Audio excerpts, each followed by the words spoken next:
आगम साहब, समारोह के महामंत्री जी, समारोह के सभी पदाधिकारीगण, आयोजनकर्ता के रूप में रामचंद्र पासवान जी, शिवहर जिला के SC/ST कर्मचारी संघ के अध्यक्ष निखिल कुमार राम जी,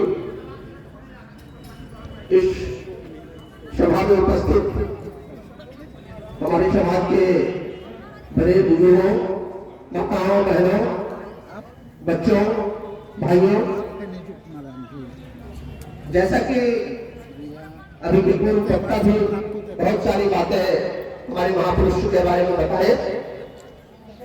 संत शिरोमणि रैदास महाराज हो, गाड़ी साहब हो, अम्बेडकर साहब हो, ज्योतिबा फूले हो, महात्मा बुद्ध हो, जब सभी के बारे में हम पढ़ेंगे, देखेंगे उनका उद्देश्य क्या था, परिकल्पना क्या था, समाज के सभी लोगों को समान पूर्वक जीने की अधिकार प्राप्त कराना है उनका मुख्य उद्देश्य। क्योंकि इसमें सभी चीज समाहित हो जाते हैं। समान पूर्वक जिंदगी कैसे जिएंगे? जब हम पढ़ेंगे लिखेंगे। पहला पोस्ट यही था, जैसा कि देखेंगे आप 3 साल हो गया हमारे महापुरुष बाबा साहब और ये अतिरिक्त जब आए, समाज में कितने तरह की प्रताड़नाओं को झेलना पड़ा, लेकिन इसके बाद भी जब वो शिक्षा ग्रहण किए, सबसे पहले अपने महापुरुषों को पढ़े। महात्मा बुद्ध हो, ज्योतिबा फूले हो, कबीर साहब हो, रैदास साहब हो, ऐसे महान महान विभूतियों ने हमारे समाज के लिए हुए।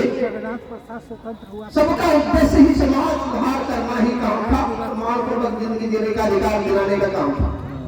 इनको पढ़े, इनके बारे में समझे, सारे लोगों के विचारधारा को लेकर के जब उन्हें मौका मिला तो संविधान में उन्हीं सब बातों को यहाँ पर रखने का काम, जो आज वो संविधान के बदौलत ही हम लोग जो जहाँ कहीं भी कुछ है, एकमात्र वजह संविधान है। सारी व्यवस्था उसने दिया हुआ है, सिर्फ संविधान का ही पूरी तरह फॉलो हो जाए, हमें कहीं झांकने जाने जरूरत नहीं। और इस चीज का शुरुआत क्योंकि समय के अनुसार जो स्थिति बनती है उसी अनुसार लोग समाज सुधार करना चाहते हैं।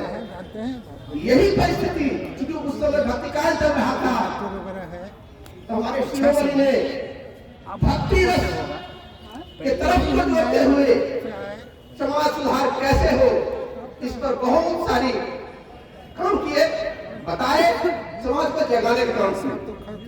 लेकिन एक हम लोग हैं, पढ़ते तो जरूर है, कहीं न कहीं किसी गोष्ठी में सभा में सुनते जरूर है, लेकिन जब यहाँ से जाते हैं उनकी बातों को भूल जाते हैं। फिर वही जो विचारधारा सही गई विचारधारा है उसी में हम भी फंस जाते हैं। आप देखेंगे इतने महान विभूति है, लेकिन इनको भी लोग जाति में जोड़ के देखेंगे।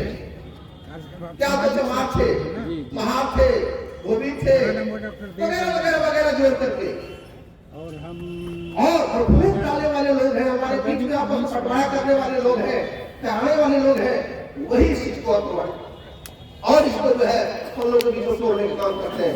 लोग जुटे नहीं, क्यों?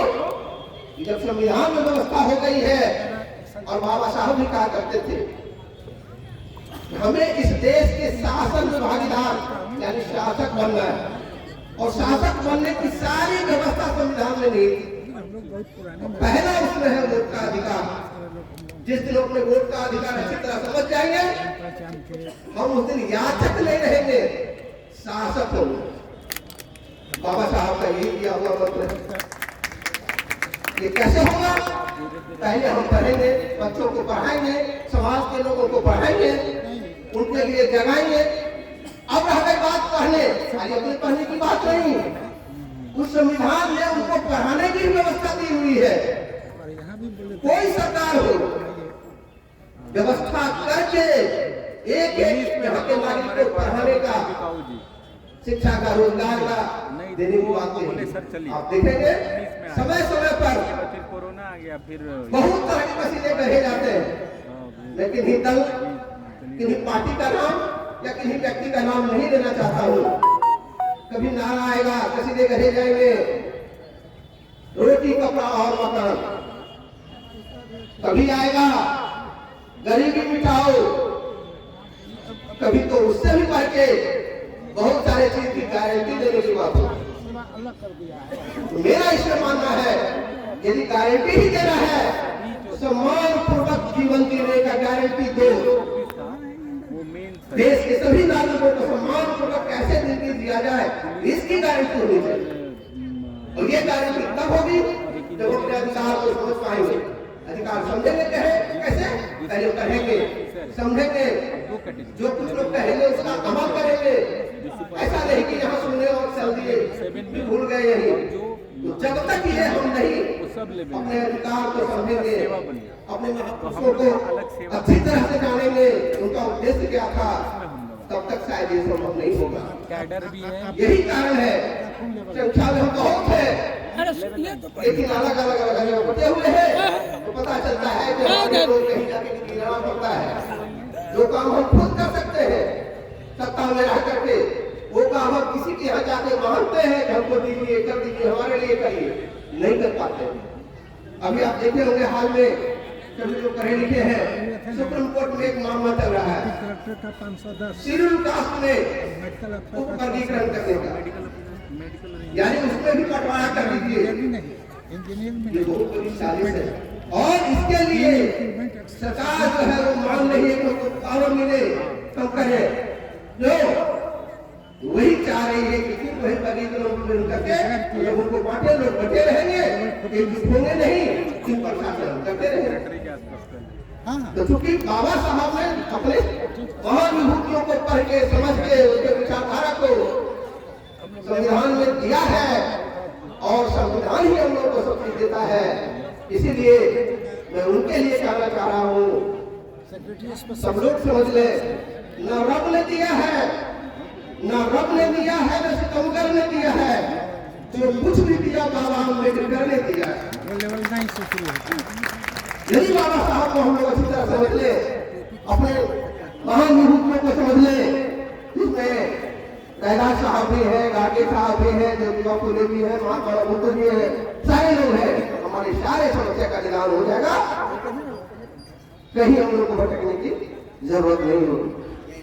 अंत में जो बाबा साहब के मूल मंत्र दे गए, एजुकेट, एजुकेट, ऑर्गेनाइज, शिक्षित करो, अब खाली करो नहीं, करो। समाज के लोगों को शिक्षित करने की जवाबदेही हम लोगों को लेना है। संघर्ष करो, संघर्ष किसी से मारपीट नहीं, जो संवैधानिक चीज है वो करने के लिए जो सत्ता में आ रहे हैं उनके साथ संघर्ष करो। और संघर्ष करने में जरूरत होगा हम लोग सब लोग जो है संगठित होकर के करें, संगठित होकर के करें। बस इन्हीं कुछ शब्दों के साथ अपनी बात को मैं समाप्त करते हुए जय हिंद, जय भारत।